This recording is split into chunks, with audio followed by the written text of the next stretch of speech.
굿모닝 YTN 3부 이어갑니다. 더불어민주당이 친문 핵심인 임종석 전 대통령 비서실장을 서울 중성동갑 공천에서 결국 배제했습니다. 대신 전현희 전 국민권익위원장을 전략 공천했는데 이른바 문명 갈등이 폭발할 거란 우려가 커지고 있습니다. 이준엽 기자가 보도합니다. 민주당 전략공천관리위가 대표적 전략지역구인 서울 중성동갑 후보로 전현희 전 국민권익위원장을 선정했습니다. 몇 차례 결정을 미룬 끝에 임종석 전 대통령 비서실장을 배제하기로 결론낸 겁니다. 임 전 실장이 그동안 출마 의사를 강하게 밝힌 만큼 내부에서도 반대 의견이 나왔지만 다수결로 전현희 전 위원장을 낙점했습니다. 어제도 이 부분에서 많은 토의가 있었고 오늘 또 대부분 이 지역에 대해서 여러 상호 의원님들 간에 교차 토론, 심의가 있었다는 것을 말씀드립니다. 임 전 실장 측은 일단 선거운동을 중단하고 대책을 고민하고 있다고 밝혔지만 친문계에선 부글부글하는 기류가 감지됩니다. 당장 고민정 최고위원은 공천 갈등을 방관하면 안 된다며 최고위원직에서 물러났습니다. 제 문제 제기로 인해 지금이라도 논의 테이블이 열리기를 기대했습니다. 그러나 제게 돌아온 답은 차라리 최고위원에서 물러나라는 답이었습니다. 의원총회에선 혁신은 가죽을 벗기는 심정이라고 말한 이재명 대표를 겨냥해 왜 자기 가죽은 벗기지 않느냐는 거친 발언까지 쏟아졌습니다. 내분을 우려한 이해찬 전 대표 등 당 원로도 임 전 실장의 공천을 당부한 것으로 전해졌지만 끝내 받아들여지지 않았기 때문입니다. 반발이 거셀 걸 뻔히 알면서도 무시했다는 건데 지도부와 친명계는 환골탈태의 과정이라며 이런 지적엔 선을 긋고 있습니다. 21대 국회에 대한 국민들의 불신이 굉장히 큽니다. 그렇다고 보면은 민주당이 그런 면에서 좀 더 환골탈태하고 또 혁신적 공천을 했다. 저는 이렇게 평가를 받을 거로 보고 있습니다. 임종석 전 실장의 서울 중성동갑 공천 배제를 놓고 당내 일각에서는 친문 핵심이자 차기 유력 당권 주자의 원내 입성을 견제한 것 아니냐는 해석도 내놓고 있습니다. YTN 이준엽입니다.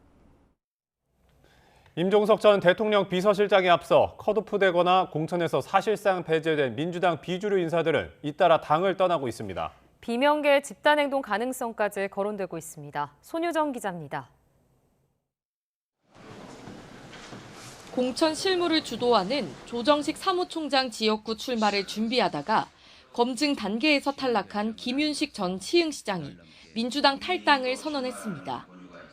국민의힘으로 적을 옮겨 조 사무총장과 경기 시흥을에서 맞붙겠다는 겁니다. 민주당을 혼쭐 내고 이재명 사당을 심판하겠다며 공천 과정에서 느낀 섭섭한 감정을 애써 숨기지 않았습니다. 민주당을 완벽한 이재명 사당으로 만들고 있습니다. 총선 이후 8월 전당대회에 이재명은 다시 당대표가 되고 당은 이재명의 사법 리스크를 방어하는 방패로 친명계 박정현 전 대전 대덕구청장과 예선전에서 경쟁하게 된 친이낙연계 박영순 의원도 같은 날 탈당 대열에 합류했습니다. 하위 10%는 점수의 30%가 깎이는 만큼 경선은 의미가 없다는 판단이 작용한 걸로 보입니다. 박 의원은 이낙연 대표가 있는 새로운 미래에 합류해 정치적 행보를 모색하기로 했습니다. 지난 대선 경선에서 상대 후보를 지지했다는 이유로 비명계라는 이유로 저를 선출직 공직자 평가 하위 10%라며 사실상 공천 탈락의 표적으로 지금까지 공천에 반발해 탈당을 공식 선언한 민주당 현역 의원은 김영주, 동작을의 이수진, 그리고 박영순 의원까지 모두 3명. 하지만 이게 끝이 아니란 게 당내 분위기입니다. 이미 탈당을 시사한 친이낙연계 30 의원은 물론 임종석 전 실장 공천 배제로 들끓고 있는 친문계까지 집단 반발 조짐을 보이고 있기 때문입니다.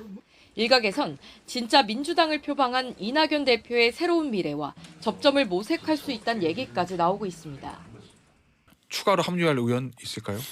계시기는 할 겁니다. 네, 저희들 욕심만큼은 아니어도 계시기는 합니다. 이른바 비명 속가내기 논란에 대한 비주류의 반발이 임계점을 향해 가자 이재명 대표는 일단 말을 아꼈지만 의원님들께서 여러 가지 의견을 주셨는데 우리 당무에 많이 참고하도록 하겠습니다. 시스템 공천엔 문제가 없고 쇄신을 위해선 불가피한 과정이란 입장을 유지하고 있습니다. 총선을 불과 40여일 앞둔 상황에서 당 지지율 역시 심상치 않다는 걱정이 퍼지면서 내분을 넘어 집단 탈당이란 최악의 시나리오가 현실화하는 것 아니냐는 우려가 커지고 있습니다. YTN 손유정입니다. 문재인 정부 청와대에서 대통령 비서실장을 지낸 임종석 전 실장이 자신을 서울 중성동갑 공천에서 배제한 민주당 결정과 관련해 오늘 입장을 밝힙니다. 공천에서 배제된 이후 선거운동을 중단하고 대책을 논의한 만큼 어떤 내용이 담길지 주목됩니다. 현역 의원 평가 하위 10% 통보에 반발한 비명계 오선 서른 의원은 오늘 오전 국회에서 기자회견을 열고 탈당을 공식 선언할 것으로 알려졌습니다. 이처럼 비명계 공천 불이익과 경선 여론조사 업체 선정 과정 의혹 등이 불거지며 내홍에 휩싸인 민주당은 오늘 전략공천 후보자와 전국 14개 지역구의 경선 투표 결과도 추가로 발표할 예정입니다. 어제 열린 민주당 의원총회에선 최근 당내에서 제기된 여론조사와 관련된 논란도 계속됐습니다. 이와 관련해 홍영표 의원은 그간 제기된 각종 공천 의혹에 대해 진상조사를 하고 책임자도 처벌해야 한다고 주장했습니다. 직접 들어보시죠. 오늘도 여론조사를 둘러싸고 의원들이 이미 경선이 끝난 사람도 있고 그런데 그런 결과에 대해서도 불신을 가져요. 정필모 전 선관위원장이 나와서 명확하게 자기가 모르는 사이에 누군가의 지시를 받고 그 문제가 되는 업체를 끼워 넣었다.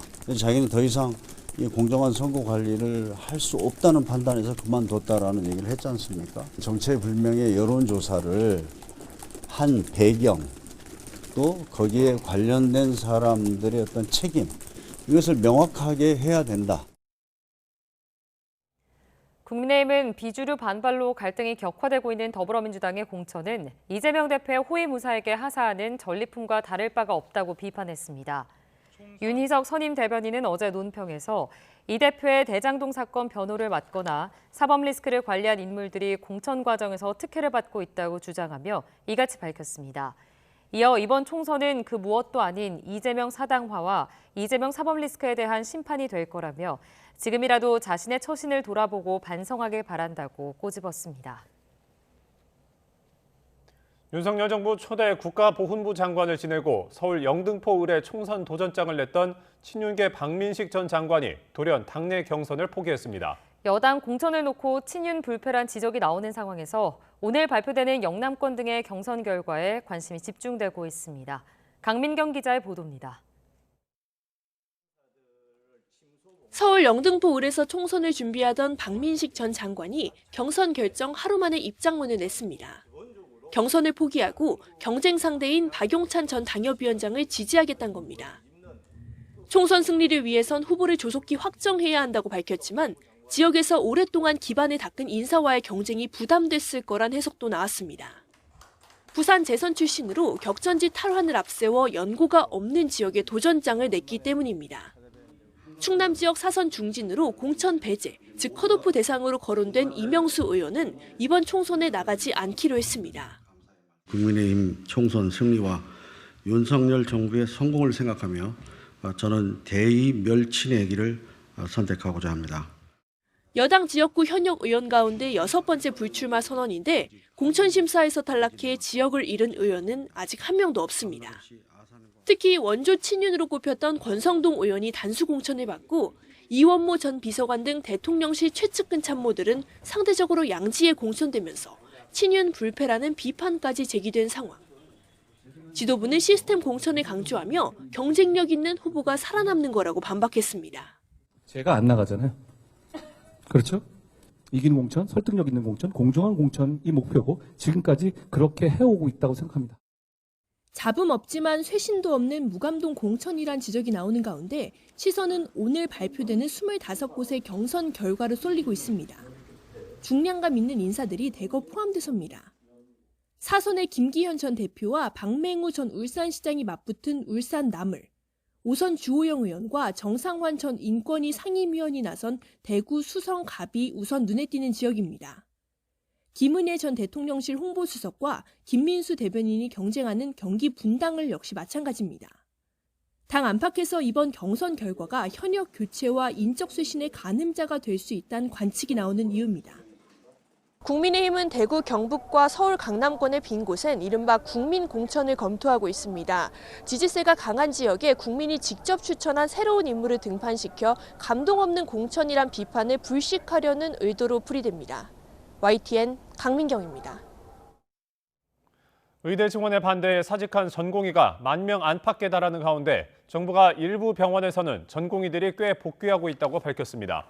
중앙재난안전대책본부는 26일 저녁 7시 기준 수련병원 99곳에 대한 점검 자료를 취합한 결과 소속 전공의의 80.6%인 9,900여 명이 사직서를 낸 것으로 집계됐다고 밝혔습니다. 다만 박민수 보건복지부 제2차관은 복귀와 관련해 정확한 통계를 집계하기가 어렵지만 일부 병원에서는 전공의들이 꽤 복귀하고 있다고 분위기를 전했습니다. 정부는 전공의가 정당한 사유 없이 계약을 포기할 수 없도록 진료 유지 명령을 발동하고 내일까지 복귀하지 않으면 자격 정지와 사법 처리가 불가피하다고 겨듭 경고했습니다. 정부가 공익을 위해 의료 현장에 복귀하지 않는 전공의들의 사직을 제한할 수 있다고 밝힌 것에 대해 대한의사협회가 헌법위에 군림하려 한다고 비판했습니다.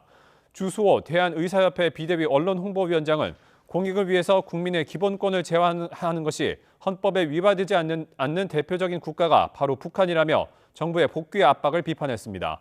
그러면서 공익을 위해 직업 선택의 자유를 제한할 수 있다는 조치가 정부의 공식적인 입장이라고 한다면 대한민국의 자유민주주의는 완전히 사라지는 것이라고 주장했습니다. 정부가 전공의 집단 사직에 따른 의료 공백 사태와 관련해 처음으로 의협 관계자들에 대해 고발에 나섰습니다. 전 현직 대한의사협회 관계자들이 무더기로 포함됐는데 집단 행동에 대한 사법 처리도 속도를 낼 것으로 보입니다. 김철희 기자가 보도합니다. 보건복지부가 전공의 집단 사직 일주일 만에 첫 법적 대응에 나섰습니다.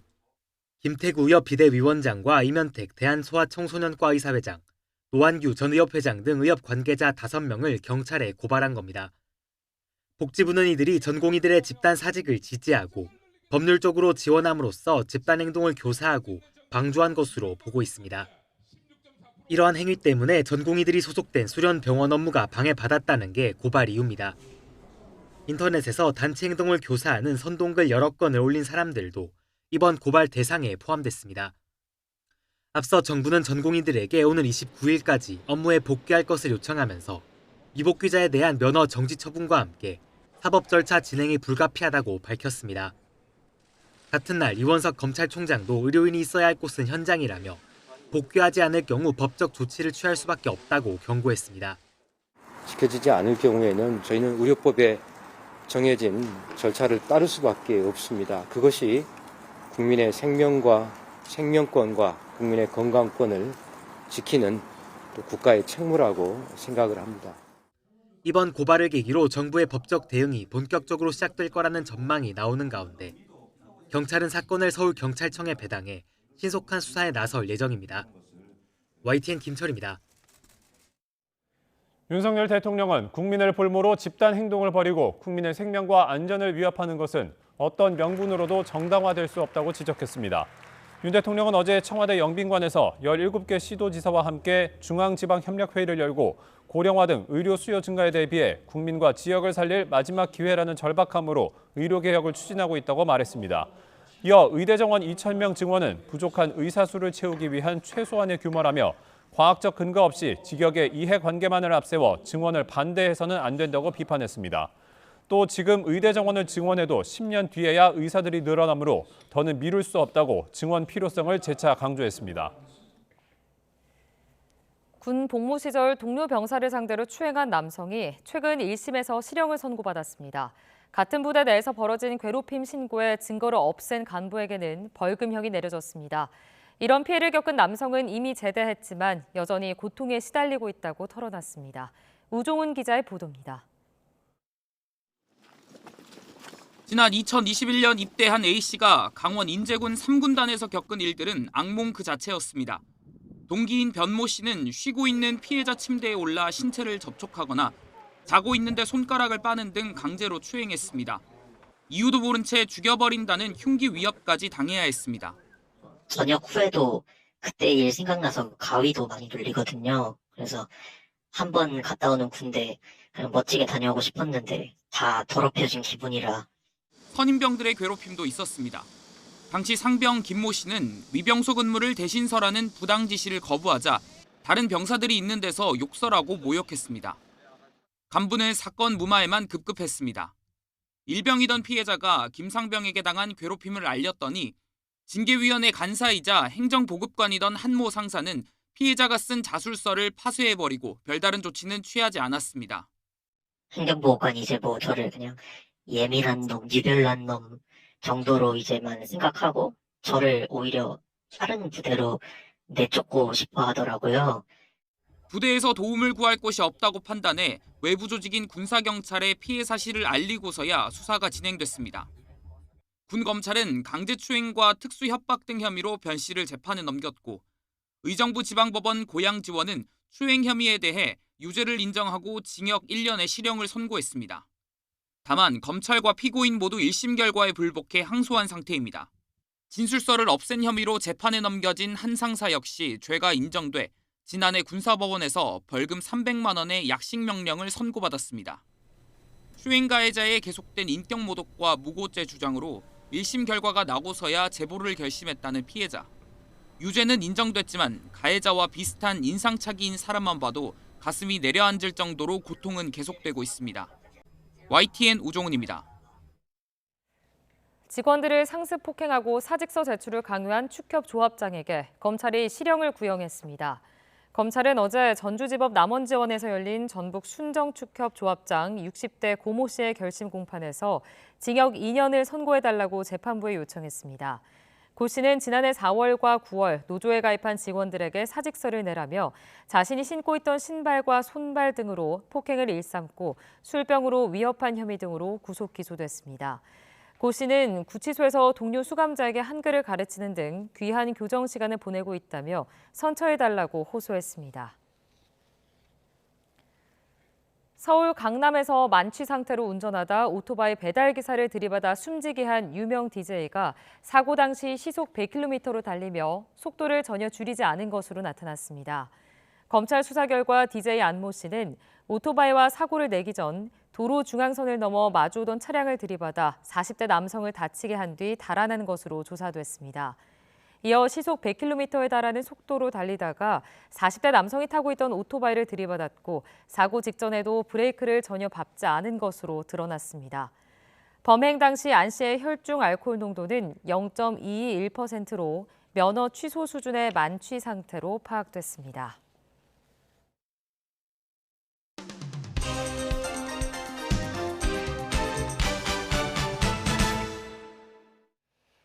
(2월 28일) 수요일입니다. 굿모닝 브리핑 시작합니다. 가장 먼저 모성 사망비에 대한 조선일보 기사입니다. 모성 사망비는 출생아 10만 명당 사망하는 산모의 수를 말하는데요. 최근 10년 지역별 모성 사망비가 현재 지도에 표현돼 있습니다.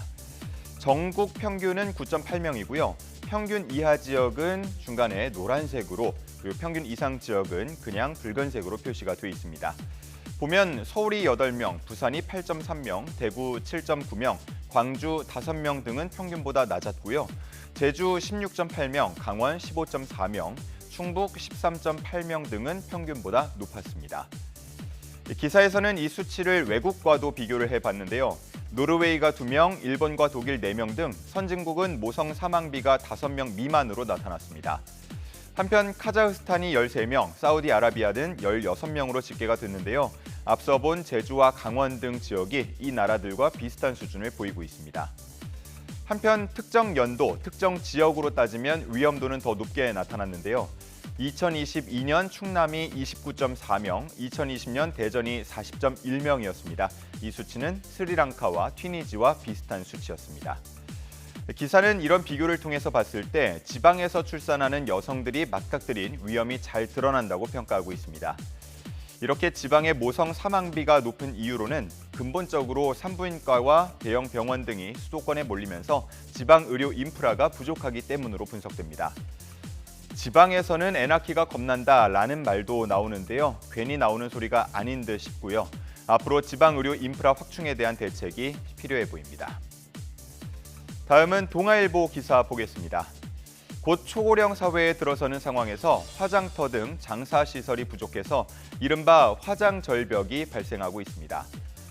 국내 화장로에서 한 해 동안 수습 가능한 시신은 약 34만 6천여 구인데요.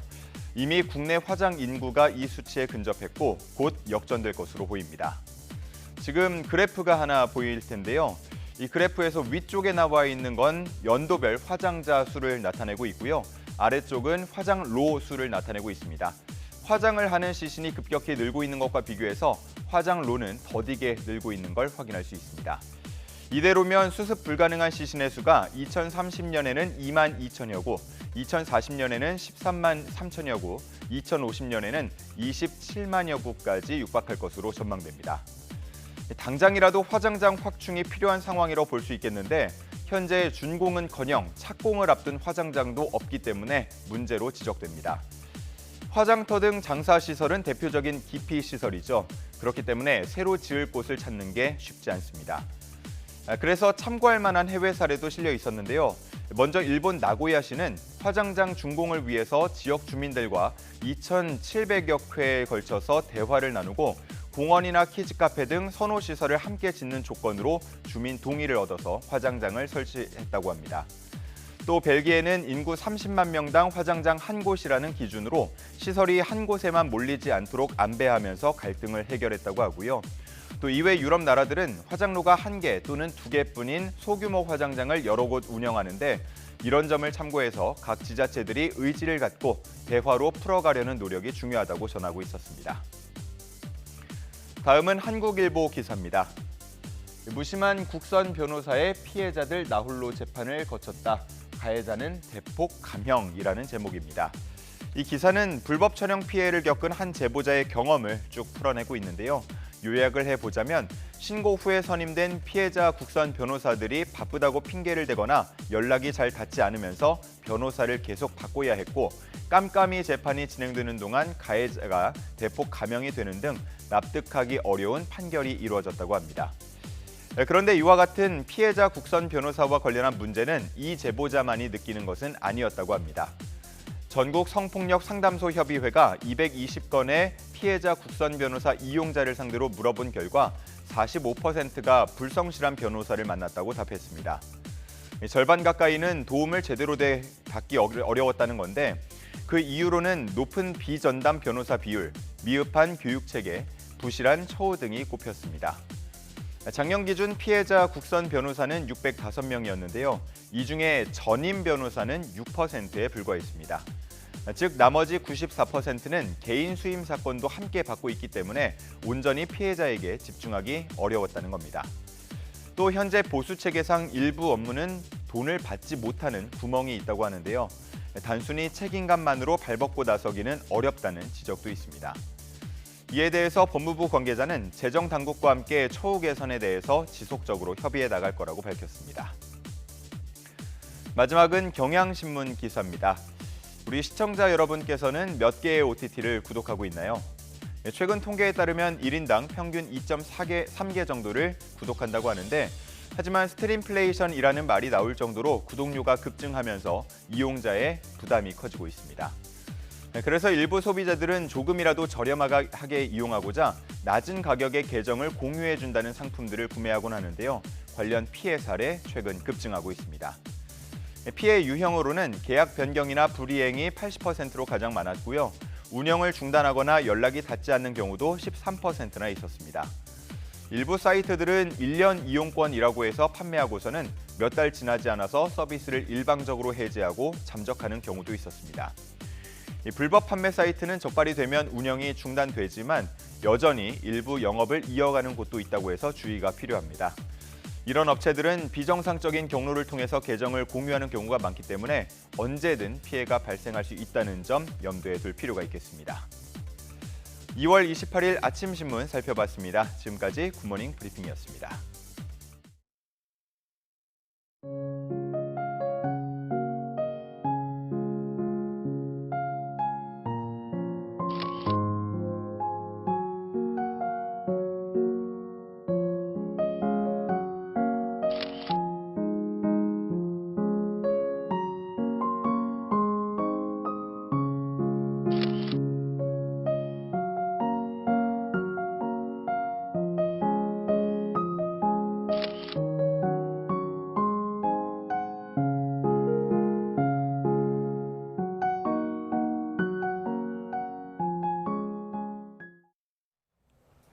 최근 미국에선 여대생 살인 사건 용의자가 불법 입국자로 드러나면서 국경 문제를 둘러싼 여론이 더욱 들끓고 있습니다. 미 대선에서도 불법 이민자 문제가 최대 이슈로 부상하면서 바이든 대통령과 트럼프 전 대통령이 남부 국경 동시 방문을 예고했습니다. 워싱턴 권준기 특파원입니다. 예산 고갈로 인한 정부 셧다운이 또 임박하자 바이든 대통령이 상하원 의회 지도부를 백악관으로 불러 예산안 처리를 촉구했습니다. I think the need is urgent. I hope we get to speak to that a little bit. And I think the consequences of inaction every day in Ukraine are dire. 마이크 존슨 하원 의장은 셧다운은 피하도록 노력하겠지만 우선순위는 남부 국경 예산에 있다는 점을 분명히 했습니다. They understand the catastrophe at the border is affecting everyone, and it is top of mind for all the American people for that reason. So I brought that issue up repeatedly today in that room and again one-on-one with the president. 최근 조지아대 여대생 살인 사건도 국경 문제에 대한 여론을 악화시키고 있습니다. 아침 조깅을 하던 22살 여대생을 베네수엘라 불법 입국자가 살해한 것으로 드러난 겁니다. He lives here in Athens, but is not a U.S. citizen.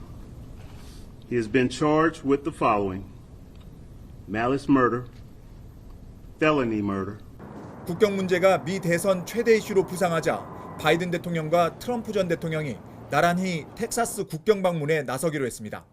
트럼프는 재집권하면 곧바로 국경을 봉쇄해버리겠다고 예고했고 바이든도 행정명령으로 강화된 국경 정책을 내놓을 것으로 알려졌습니다. 최근 여론조사에서 유권자들은 미국이 직면한 문제 가운데 이민 문제를 1순위로 꼽았고 불법 이민자 문제가 심각하다고 답한 유권자 수도 역대 최대를 기록했습니다. 미국 유권자들이 경제보다 국경 문제를 더 큰 문제로 인식하면서 이번 대선에서 불법 이민자 문제를 둘러싼 정책 대결이 치열할 것으로 전망됩니다. 워싱턴에서 YTN 권중입니다. 유럽 국가들이 우크라이나 지원 방안을 논의하는 회의에서 군대 파병 문제가 거론되자 러시아가 나토와 직접 충돌할 수 있다고 경고했습니다. 파문이 확산하자 유럽연합과 나토는 파병 계획은 없다며 서둘러 진화에 나섰습니다. 황보현 기자가 보도합니다. 파병 논란은 파리에서 열린 우크라이나 지원 회의에 참석했던 피초 슬로바키아 총리의 자국 TV 연설에서부터 시작됐습니다. že viaceré členské štáty NATO a Európskej únie uvažujú, že na bilaterálnej báze pošlú na územie Ukrajiny svojich vojakov. 슬로바키아는 나토와 유럽연합 EU 회원국이지만 지난해 취임한 피코 총리는 친러시아 인사로 알려져 있습니다. 회의를 주재한 마크롱 프랑스 대통령도 파병 문제를 논의한 사실을 공개했습니다. officiel assumé et endossé des troupes au sol, mais en dynamique, rien ne doit être exclu. 서방 지원이 절실한 우크라이나는 반색했습니다. 우크라이나 대통령실은 마크롱 대통령의 파병 관련 발언에 좋은 일이라고 짧게 답했습니다. 반면 러시아는 발끈했습니다. 파병 문제는 매우 중요한 요소라면서 만일 파병한다면 나토와 러시아가 직접 충돌할 수도 있다고 경고했습니다. В этом случае уже нужно говорить не о вероятности, а о неизбежности. Вот так и оцениваю. И также должны оценивать эти страны, отдавать себе в этом отчет. 파문이 커지자 회의에 참석했던 나토 최전선 폴란드와 체코는 공동 기자회견에서 무기 지원은 하겠지만 파병 계획은 없다는 점을 분명히 했습니다. 미국 역시 파병에 부정적인 견해인 가운데 EU 집행위원회와 나토는 우크라이나에 병력을 보낼 계획이 없다며 서둘러 진화에 나섰습니다. There is no decision at the EU level about any kind of sending of troops or ground forces to Ukraine to fight.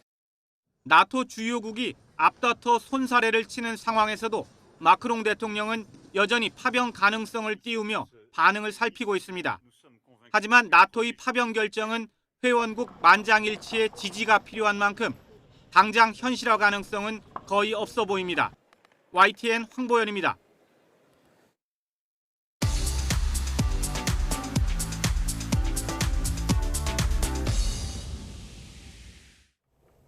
경제 소식을 빠르고 친절하게 전달해드립니다. 오늘 굿모닝 경제는 석병훈 이화여자대학교 경제학과 교수와 함께합니다. 교수님 어서 오세요. 어서 오십시오. 안녕하십니까.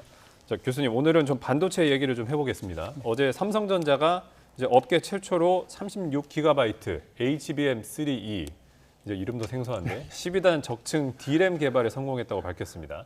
이제 용어부터 좀 정리를 해주시죠. HBM이 뭔가요, 교수님? 예, HBM이라는 것은 고대역폭 메모리를 뜻합니다. 그래서 컴퓨터 같은 경우는요, 인간의 뇌하고 다르게 연산하고 저장, 메모리하는 기능이 분리되어 있습니다. 그래서 메모리 저장을 하는, 기억을 하는 곳을 이제 메모리 반도체가 담당을 하고요. 연산을 하는 것을 중앙처리 장치, 뭐 CPU, GPU 이런 중앙처리 장치가 담당을 하는데요. 이 저장을 하는 메모리 반도체와 중앙처리 장치, 연산을 하는 중앙처리 장치 간에 이 전송, 데이터를 전송하는 것을 갖다가 대역폭이라고 합니다. 그래서 HBM이라는 것은 고대역폭 메모리라고 해서 메모리 반도체에서 저장된 정보와 중앙처리 장치, 연산을 하는 중앙처리 장치 간의 그 정보를 전송하는 속도가 더 빨라지는 것이죠. 그리고 저장하는 용량도 커지는 것. 이것을 HBM, 고대역폭 메모리 반도체라고 하는 것입니다. 그 8단 적층이다, 12단 적층이다 이런 말들이 계속 나오거든요. 예. 그 단이라는 게 뭘 의미하는지와 예. 8단과 12단의 차이점도 좀 궁금합니다. 어떤 게 더 좋은 건가요? 예, 당연히 기존의 D램을 갖다가 네. 이 수직으로 연결한 것을 갖다가 고대역폭 메모리라고 하고요. 예. 8단과 12단은 기존의 D램을 8개를 연결을 했느냐, 12개를 연결을 했느냐, 이 차이점이 있습니다. 그래서 예를 들면 기존의 3GB 용량을 8개로 연결을 하면 전체 용량은 8에다가 3을 곱한 24GB가 되는 것이고요. 이번에 삼성전자에서 최초로 개발한 것은 12개를 연결을 했기 때문에 그러면 3GB를 12개를 곱한 거니까 36GB가 돼서 용량과 성능이 기존의 24GB 8단 적층한 것보다 50% 향상이 된 것입니다. 그래서 저장할 수 있는 메모리 반도체에 저장할 수 있는 정보도 50% 향상이 됐을 뿐만 아니라 저장 장치인 메모리 반도체에서 연산 기능이 있는 중앙 처리 장치로 정보를 전달하는 속도 역시 50% 이상 향상이 되는 훨씬 좋은 저장 장치, 메모리 반도체를 개발했다라고 보시면 되겠습니다.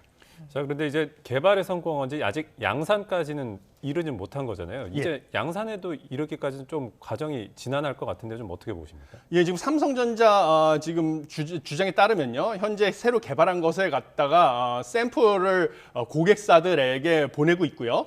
양산, 대량 생산을 해서 판매하는 것은 상반기 중으로 진행하는 것을 목표로 하고 있습니다. 그래서 공교롭게도 이 경쟁사인 마이크론, 미국의 반도체 기업인 마이크론은 같은 날 24GB 8단 적층한 제품이죠.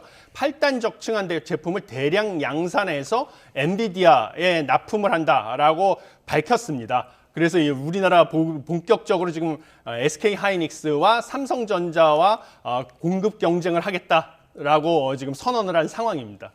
그 부분을 좀 여쭤보고 싶었는데 이제 그 이번 마이크론 발표에 대해서 이 양산이랑 출하 시점에 관해서 이제 좀 표현이 모호하다는 지적이 있거든요. 기술적 난이도가 상당해서 사실 그 삼성조차도 이제 더 먼저 개발 경쟁에 뛰어들었지만 아직 구현을 못한 상황인데 마이크론이 이런 발표를 한 것에 대해서 좀 검증이 덜 끝난 거 아니냐 이런 지적이 있는데 좀 어떻게 보고 계십니까? 예, 지금 8단 HBM3 제품의 마이크론이 직접 대량 생산을 하겠다라고 발표를 했는데요. 지금 현재 HBM 시장 점유율 같은 경우는 삼성전자와 SK 하이닉스가 업계 1위고요. 그다음이 삼성전자로서 양사가 약 47에서 49%의 시장 점유율을 보이고 있고 마이크론은 3에서 5%의 시장 점유율을 보이고 있습니다. 근데 마이크론이 현재 판매되고 있는 제품을 한 단계 뛰어넘어서 8단 HBM3 제품을 바로 대량 양산을 해서 엔비디아에 공급을 하겠다고 선언을 했기 때문에 지금 한 단계 뛰어넘은 거거든요. 그런데 그런 반면에 양산과 출하 시점에 대해서 구체적으로 밝히지를 않고 있습니다. 그래서 기술적 검증이 끝나지 않은 것이 아니냐. 라는 의견이 앵커님께서 지적해 주신 것처럼 대두되고 있습니다. 그래서 결론은 구체적으로 얼마나 많은 규모로 대량 생산을 하는지를 지켜봐야 될 것이고요. 그다음에 가장 중요한 것은 수율이라는 것은 무엇이냐면 투입수 대비 완성된 정상 제품의 비율로서요. 우리가 소위 말하는 불량률에 반대되는 개념이죠. 그런데 이 수율이 어느 정도나 되는지가 가장 중요한 관건입니다. 이 수율이라는 것이 결국은 반도체 기업의 생산성하고 수익성이 얼마나 되는지에 대한 판단 기준이거든요. 그래서 이 수율이 어느 정도 되는지를 앞으로 지켜봐야 될 것이다라고 보고 있습니다. 지금 이 HBM 하면 또 SK 하이닉스를 빠뜨릴 수가 없잖아요. 먼저 탑승해서 좀 앞서가고 있는 상황이었는데 삼성전자가 이번에 이 5세대 HBM 개발에 나서면서 지금 판도가 좀 뒤집히는 거 아니냐, 1위 다툼이 좀 있는 거 아니냐라는 부분도 좀 나오고 있는데 이 부분은 어떻게 보고 계십니까? 예, 그렇습니다. 지금 기존의 HBM에서 업계 1위는 SK 하이닉스였고요. SK 하이닉스가 AI 칩을 갖다가 독점을 하고 있는 엔비디아에다가 HBM 반도체를 갖다가 독점 공급을 하고 있었습니다.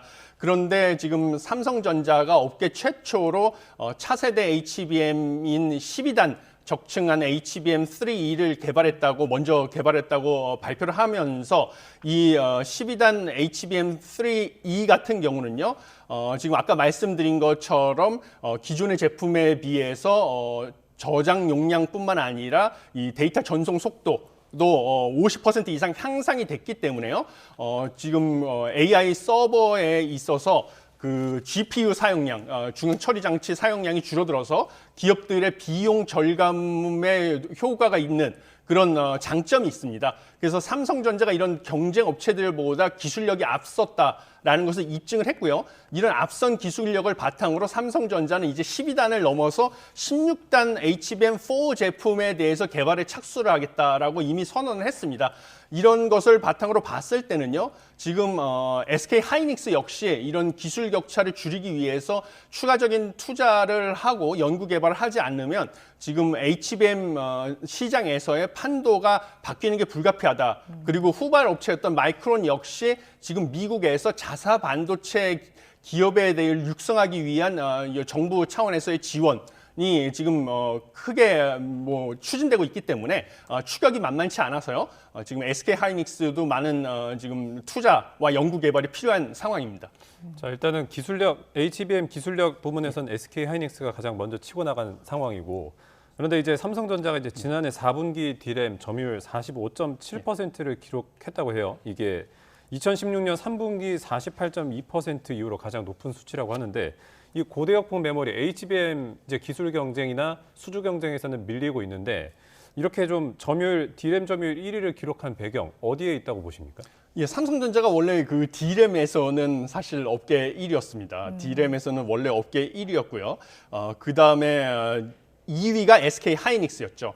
그래서 지금 그다음 3위가 마이크론이었는데 삼성전자 다음으로 SK 하이닉스 같은 경우는 작년 기준으로 31.37% 점유율이, 3위 마이크론은 19.1%로 삼성전자와 그 다음 2위, 3위 업체 간의 점유율 차이는 그래도 상당한 격차가 있는 수준이었습니다. 그런데 삼성전자가 지금 4분기 디램 시장 매출도 역시 전분기 대비 21% 증가를 해서 6분기 만에 상승세를 보였고, 그다음에 4분기의 디램 평균 가격 역시 모바일 디램 가격 상승에 힘입어서 전분기 대비 12% 상승을 했습니다. 이것은 뭐냐면 그동안에 삼성전자의 실적이 저조했던 이유가 그 디램 부분에서 실적이 저조했기 때문이었는데요. 본격적으로 이 디램의 감산 결정의 효과가 나타나면서 작년 하반기부터 그 디램의 재고량이 줄어들고, 그래서 당연히 재고량이 줄어드니까 가격이 상승을 하는 것이죠. 수요는 늘어났는데 공급량도 줄어들고 기존에 축적됐던 재고도 줄어드니까 가격은 상승하는 거 아니겠습니까? 이런 감산의 효과가 본격적으로 나타나면서 가격도 상승하고, 이것이 삼성전자의 매출과 점유율이 늘어나는 그런 효과가 본격적으로 나타나는 것이다라고 보시면 되겠습니다. 그러니까 교수님, 저희가 쭉 얘기했던 걸 좀 종합해 봤을 때 삼성전자랑 SK 하이닉스가 결국에 디램 점유율을 합쳤을 때 70%가 넘는 상황이잖아요. 그런데 현재 보면 마이크로소프트는 AI 반도체 생산을 인텔에 맡기고, 또 마이크론의 HBM은 납품을 또 엔비디아가 맡고, 이런 어떤 반도체를 둘러싸고 미국 기업들의 제 식구 감싸기, 예를 들면 이제 자국 우선주의잖아요. 지금 이런 전략을 계속해서 미국이 펼쳐나가고 있는 가운데 우리가 좀 생존할 전략 어떻게 봐야 될까요? 예, 상당히 어려운 문제입니다. 원래 사실 뭐 엔비디아 같은 기업 입장에서는 가장 질 좋은 제품을 가장 싸게 납품을 받아서 자기네 자사 제품을 생산하는 것이 이윤을 극대화할 수 있는 전략입니다. 그렇지만 미국 정부 입장에서는 자국 기업의 기술력을 최대한 끌어올리는 것이 자국의 이익을 위해서 바람직하다고 보기 때문에 기술력이 더 뛰어난 삼성전자, SK 하이닉스 제품보다 마이크론의 제품을 쓰도록 뭐 자국의 기업들에게 지금 권유를 하든지 뭐 정책적으로 좀 유도를 하는 상황이 진행되고 있다고 보고 있습니다. 그래서 그런 피해를 갖다가 우리나라 기업인 삼성전자와 SK 하이닉스가 보고 있는 상황입니다. 그래서 이에 대해 대처하기 위해서는 뭐 2가지 정도의 방안이 필요하다고 보는데요. 첫 번째는 무엇보다도 우리나라 기업들인 삼성전자와 SK 하이닉스가 더 연구 개발에 투자를 해서 좀 기술 격차를 더 벌리는 방식으로 대응을 해야 되는 것입니다. 아무리 자국 정부가 자국 제품을 갖다가 쓰라고 기업에게 강권을 한다든지 뭐 유도를 해도 외국 제품이 압도적으로 품질이 좋으면 그걸 쓸 수밖에 없는 것이거든요. 기업 입장에서는 자신의 이윤을 극대화해야 되기 때문에. 그래서 지금 이번에 삼성전자가 지금 12단 적층 HBM3E를 먼저 개발한 것처럼 압도적인 기술 격차를 벌려서 정말 최고의 제품을 생산하는 방법, 이런 식으로 대응하는 게 첫 번째 방법이고요. 두 번째는 이 국제무역에서 기본인데요. 교역 상대국이 보조금을 준다든지 관세를 부과하면 우리도 그거에 대한 맞대응으로 우리 기업에게 보조금을 준다든지 보복 관세를 부과하는 방식으로 대응하는 것이 이제 국제무역에서 기본적인 정책 대응입니다. 그래서 우리도 삼성이나 SK 하이닉스 반도체 부분에 또 정부에서 지원을 추가적으로 해주는 방식, 이런 2가지 방식으로 대응하는 것이 해결책이다라고 보고 있습니다.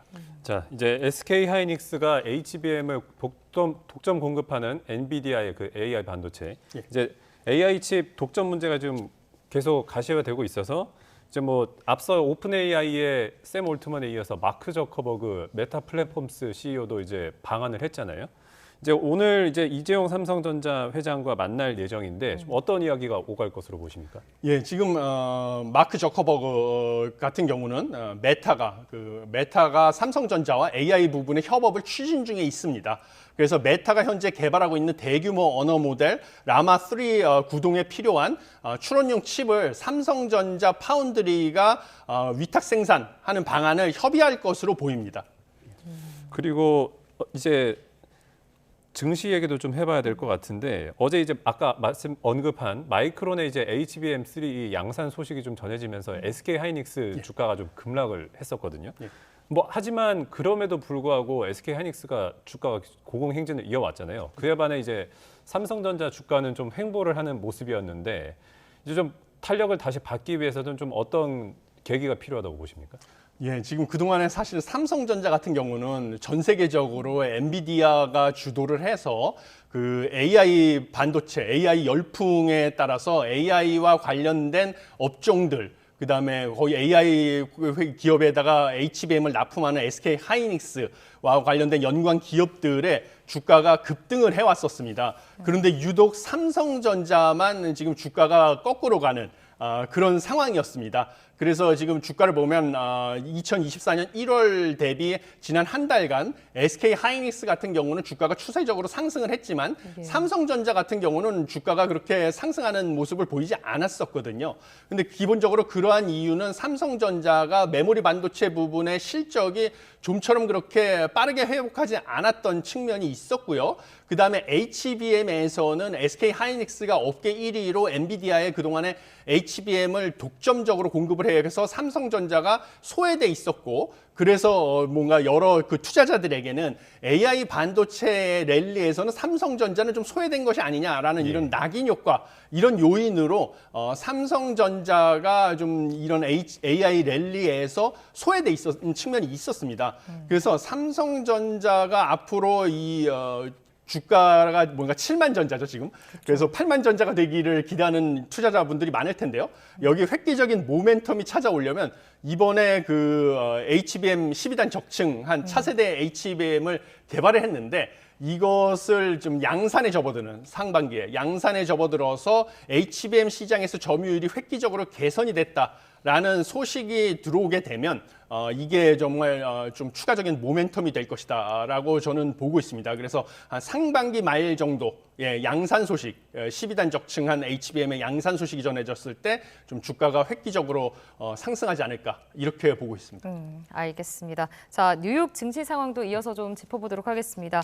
PC 가격 지수나 이제 경제 지표들을 앞두고 좀 숨고르기에 들어가는 모습인데 오늘 뉴욕 증시는 좀 혼조세로 마감을 했거든요. 어떻게 봐야 될까요? 예, 그렇습니다. 지금 다우 존스 지수는 하락한 반면에 나스닥과 S&P 지수는 소폭 상승을 해서 혼조세를 보이고 있습니다. 지금 가장 중요한 그 1월 달 개인 소비 지출, PC 가격 지수 발표, 그다음에 4분기 GDP 성장률 발표를 앞두고 지금 혼조세를 보이고 있습니다. 왜냐하면 기업 실적 발표 시즌이 다 끝났기 때문에 남은 것은 주요 거시경제 지표 발표밖에 안 남았거든요. 그래서 이런 걸 지켜보기 전에 발표를 앞두고 차익 실현을 한다든지 이런 것 때문에 혼조세를 보이고 있고요. 그 전에 주요 거시경제 지표 발표된 것은 1월 달에 내구재 수주가 전월 대비 6.1% 하락했다는 것. 이것은 사실 내구재 같은 경우는 변동성이 커가지고요. 내구재가 큰 폭으로 하락했다는 것은 뭔가 경기가 내수 소비가 특히 침체될 조짐을 보이고 있다라고 보시면 되고요. 그다음에 또 2월 소비자 신뢰 지수가 발표가 됐는데 이게 106.7로 전월 110.9에서 하락을 했습니다. 하락을 했는데 시장 전망치는 원래 소폭 상승할 것이다라고 얘기를 해가지고 뭔가 미국의 경기에 대한 소비자들의 낙관적인 여전히 낙관적이긴 하거든요. 100보다 넘어섰기 때문에 그렇지만 낙관적인 기대가 점점 낮아지고 있다. 그래서 고금리의 여파로 미국의 좀 경기 둔화 조짐이 보이고 있다. 이렇게 보시면 되겠습니다. 알겠습니다. 교수님 마지막 주제로 좀 넘어가 볼게요. 그 상하위권 대학 졸업생의 임금 격차 이게 최대 1.5배가 난다는 조사 결과가 나왔습니다. 이제 이런 현상이 나타난 배경 좀 어떻게 보고 계십니까? 예, 아무래도 이 기업에서 대학교 졸업생들을 채용을 할 때 기업들이 보기에는 아무래도 능력이 뛰어나다든지 생산성이 뛰어나다든지 이런 지금 직원을 채용하고자 하는 건 경향이 강합니다. 그러면 사실 이게 정확하다는 지표라고 볼 수는 없지만 출신 대학이 대학에 들어갈 때 결국은 고등학교 때 얼마나 성실하게 생활했는지 얼마나 자신이 공부를 열심히 했는지 이런 것이 결국은 입학 시험 결과로 평균적으로 반영이 된다라고는 우리가 믿음이 있고요. 그 결과에 따라서 자신이 졸업한 대학이 결정이 된다라는 그 경향성을 보이기 때문에요. 평균적으로 어느 수준의 대학, 상위권 대학이 나왔느냐라고 하면 우리가 기업에서 보기에는 상위권 대학 졸업생이 하위권 대학 졸업생보다 상대적으로 뭔가 성실성이라든지 그다음에 능력이나 생산성이 더 높다라고 보고 있고요. 그래서 그 결과가 나중에 얼마나 좋은 직장에 취업을 했는지로 나타났다라고 보시면 되고요. 이게 데이터에서 그렇게 나타났다고 보고요. 그러면 상위권 대학 졸업생일수록 상대적으로 더 좋은 양질의 일자리, 그게 우리나라에서는 이제 규모가 큰 대기업의 일자리에 취업에 성공을 했다. 그렇게 봐서 이번에 국책연구소인 한국개발연구원에서 분석을 한 결과에 따르면요. 4년제 대학을 갔다가 수능 성적에 따라서 5개 분위로 구분을 해서요. 하위 20% 대학과 상위 20% 대학 졸업생의 평균 임금 차이를 비교해 봤다니요.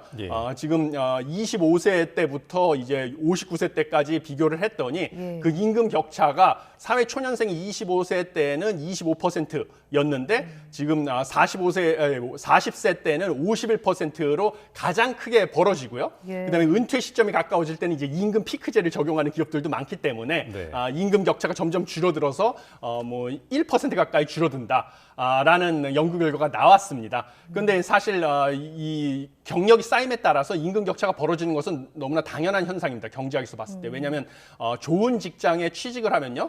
직장에서 근무를 하면서 또 인적 자본이라는 것이 축적이 됩니다. 그래서 두 분 앵커님께서도 지금 YTN이라는 좀 업계에서 지금 최고 수준의 방송국에 취업을 하셨기 때문에 여기서 훌륭한 선배 앵커나 기자분들과 교류를 하면서 인적 자본이 축적돼서 생산성이 더 상대적으로 빠르게 증가를 해서 연봉이 빠르게 올라가는 것이거든요. 그래서 다른 소형 방송사보다 상대적으로 연봉이 올라가서 임금 격차가 벌어진다. 방송업계에서도. 이렇게 보시면 되겠습니다. 그래서 이런 결과가 이번에 나온 것입니다. 네, 그렇게 잘 봐주셔서 감사하고요.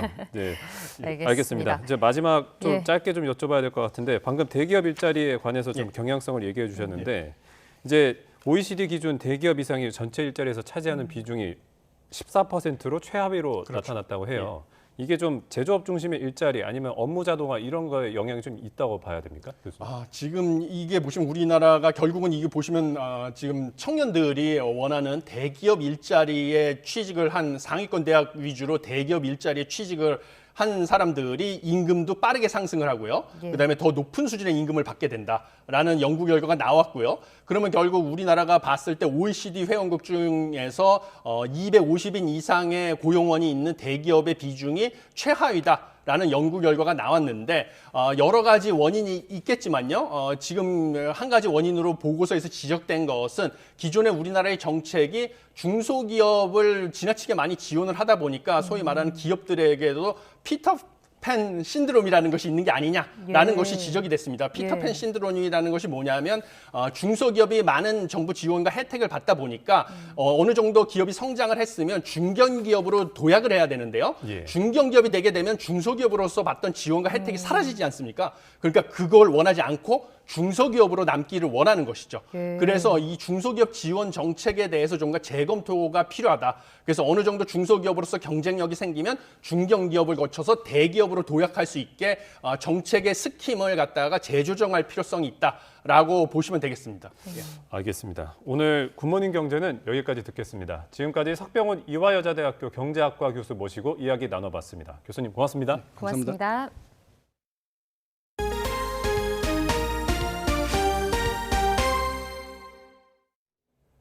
계약갱신 청구권제와 전월세 상한제 도입으로 논란이 일었던 개정 주택임대차보호법의 위헌 여부가 오늘 결정됩니다.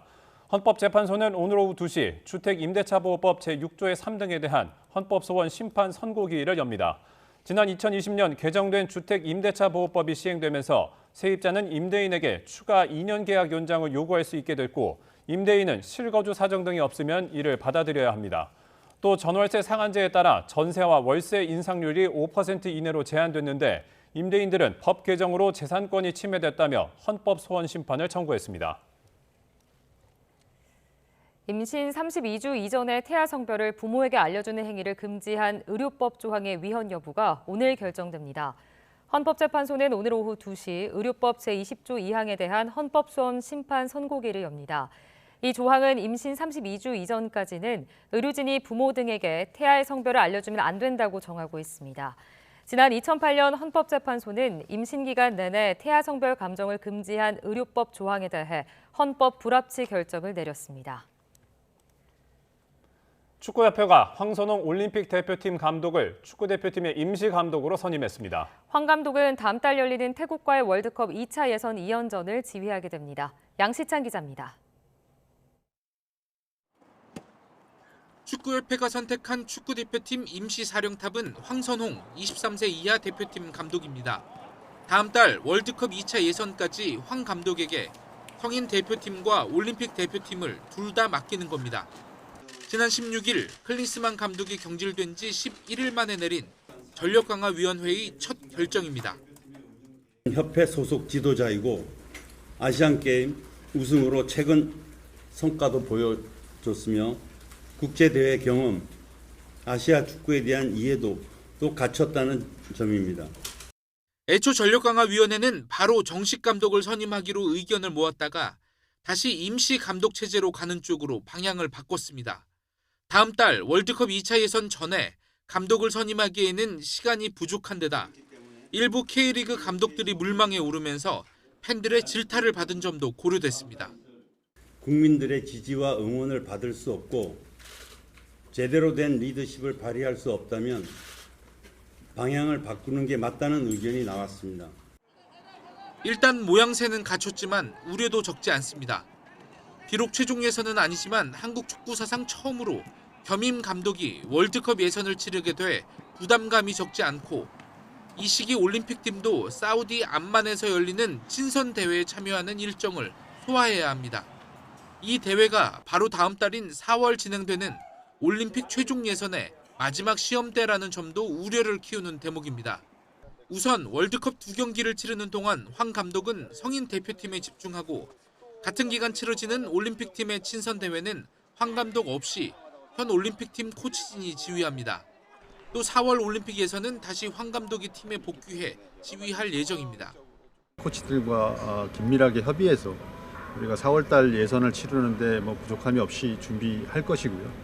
또 대표팀도 잘 추스러서 우리가 태국 2연전을 좀 좋은 결과로 마무리할 수 있게끔 준비. 황 감독 임시 체제로 시간을 번 전력강화위원회는 정식 감독 선임을 늦어도 5월까지는 마무리하겠다는 계획입니다. YTN 양시창입니다. 후배 선수들을 지속해 괴롭혔다는 이유로 한국배구연맹 상벌위원회에 회부된 페퍼저축은행의 베테랑 오지영 선수가 자격정지 1년의 중징계를 받았습니다. 한국배구연맹은 지난 23일에 이어 2차 상벌위원회를 열고 오지영 선수를 비롯해 피해 선수들과 구단 관계자, 동료 선수들의 진술을 종합해 파악한 결과 오지영 선수의 팀 동료에 대한 괴롭힘과 폭언 등 인권 침해가 있었다는 사실을 확인했다고 설명했습니다. 페퍼저축은행도 상벌위 결과가 나온 직후 오지영 선수와의 계약을 해지한다고 발표했습니다. 오지영 선수 측은 피해 선수들 측이 제기한 22개 항목 가운데 인정되는 건 1개 항목뿐이라며 자격정지에 대해 재심을 청구하겠다고 밝혔습니다.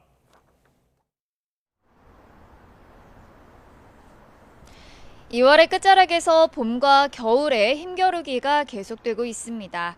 현재 서울 기온은 3.3도로 영상권이지만 여전히 쌀쌀함이 감돌고 있는데요.